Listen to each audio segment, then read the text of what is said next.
Welcome, soul friends, to our Facebook knowings. I wanted to thank you all for the brilliant questions that you've sent to us.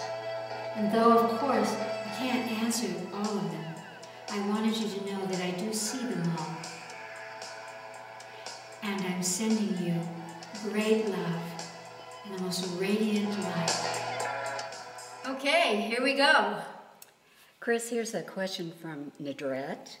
What is stillness, and how do we achieve stillness while our Earth spins with 1,000 miles per hour with 7 billion people's energy all around us? Hello, Nadret. Well, you know, the Earth is spinning so fast that we don't actually notice that unless we have a point of focus. And that's the thing about stillness, is a point of focus. It's not a focus with the mind. It's not a focus of thinking. It is that stillness in which everything exists without you running it through the mind that says, what is this? What is that?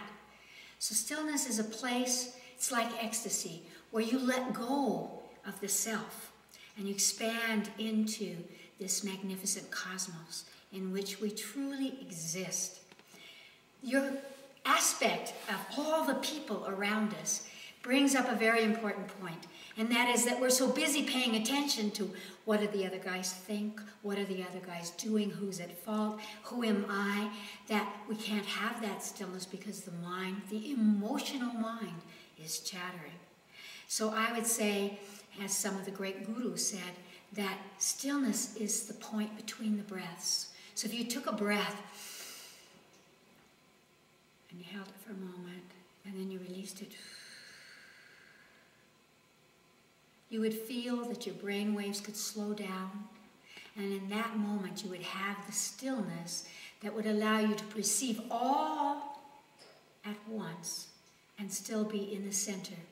At the Light Institute, we talk about centering the soul. So the sense of stillness is the centering of the soul, wherein we don't have to be aware in thought of the world around us or within us, but rather we are the world around us and that which is within us. And so that allows the stillness, because stillness is the place that does not have need. It is not asking, it is not worrying, it simply is the being. And so what I would recommend is to absolutely breathe deeply and allow yourself to completely relax. You don't have to answer anything. You don't have to need anything. You simply must be. And when you do that, it allows you to be in the world, in your family, with all the children, with all the energies, from a completely different place. That place is called grace. And that place is called peace and stillness. Great blessings.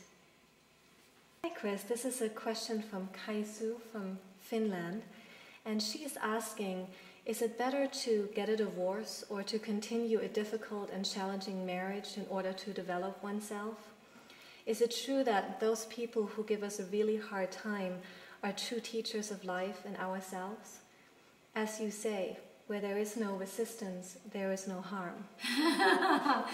There's a universal question, because I think most people who are in tandem one way or another have moments in which they feel, if I could just get rid of you, everything would be fine.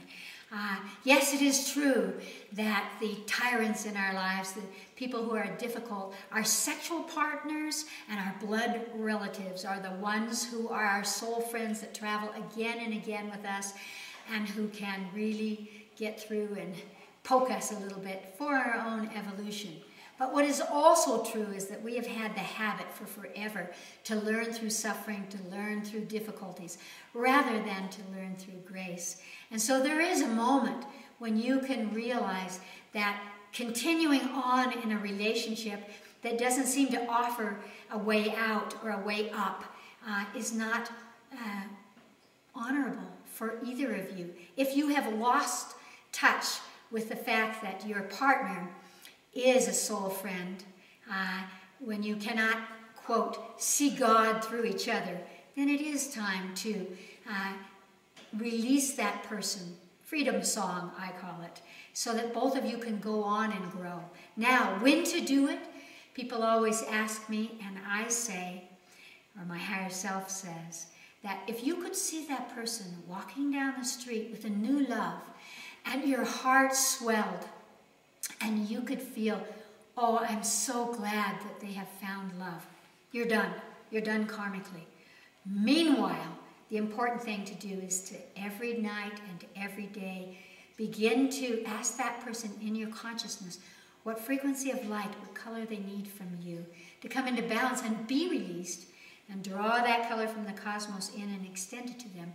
You'll begin to find a way to communicate with each other, to, instead of blaming each other, truly help each other to understand what the problems are so that you can see where you need to grow.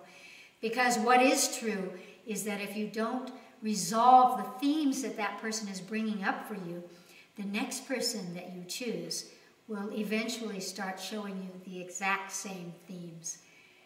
Neither divorce nor death separates us spiritually from a person. Only our own consciousness of love and honoring can allow us the freedom to continue our own growth. So no resistance really means to stop blaming, but to take our part in it, our part in the theme that's going on, to release ourselves from defensive conversations and say, yes, I have not loved you well. It probably is because you've known them for many lifetimes and you have karma between you. So as you begin to unwind that, you can feel the grace of allowing the person to go on and be loved again, and for you to separate out and to discover who you are and what is important to you, rather than just bouncing it off what the other guy is doing.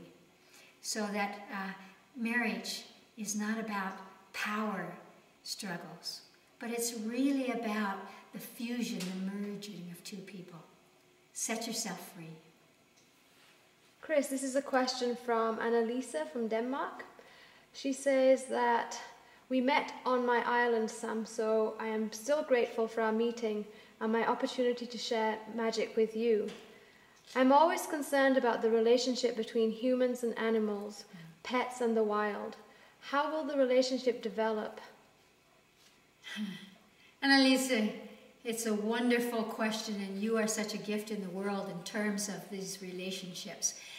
Perhaps like never before, our relationship to animals is changing as our consciousness expands, because we are beginning to recognize that animals have soul, that they are psychic, that they are intuitive, that they sense what we're feeling, and that they contribute. They are continually attempting to show us what is real, which direction to go, protect us from danger.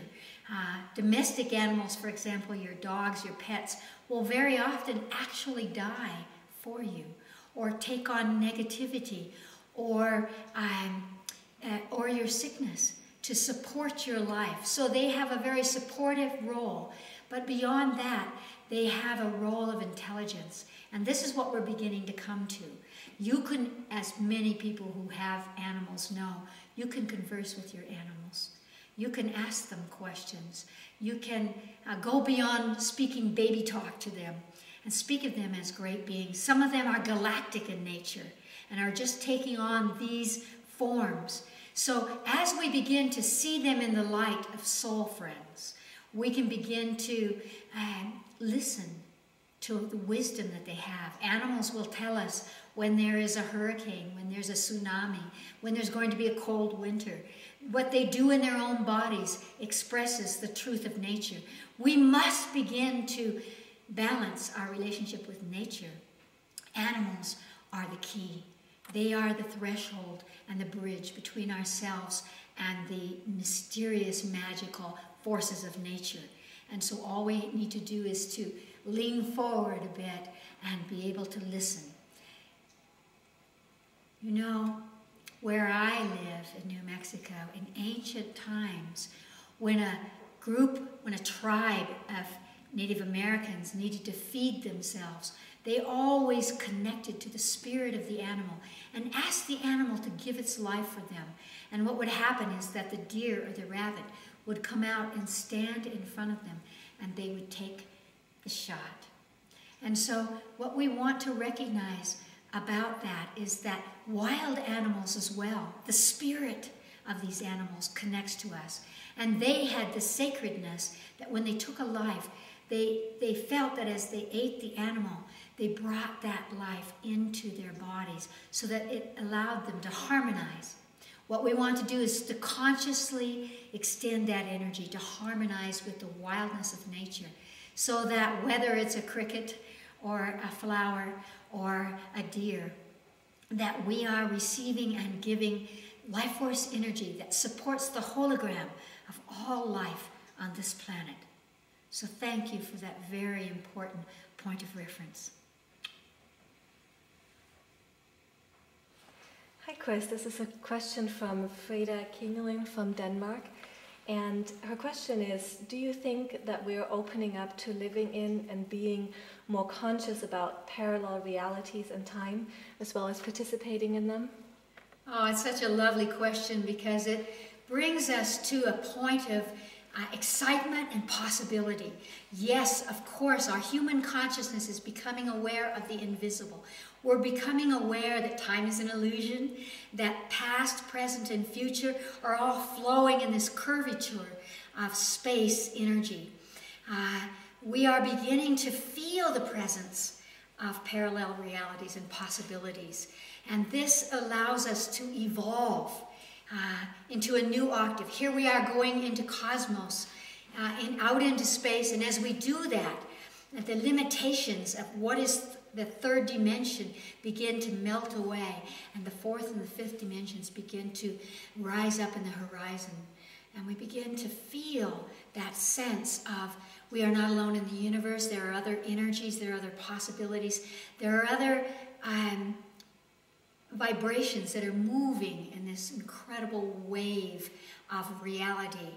And what we want to do is simply take a step to the side so that we can pass through the veil and actually recognize that we can harvest any parallel realities, any other possibilities, bring them through the veil, anchor the sky, as my great-grandfather would say, so that we could use them.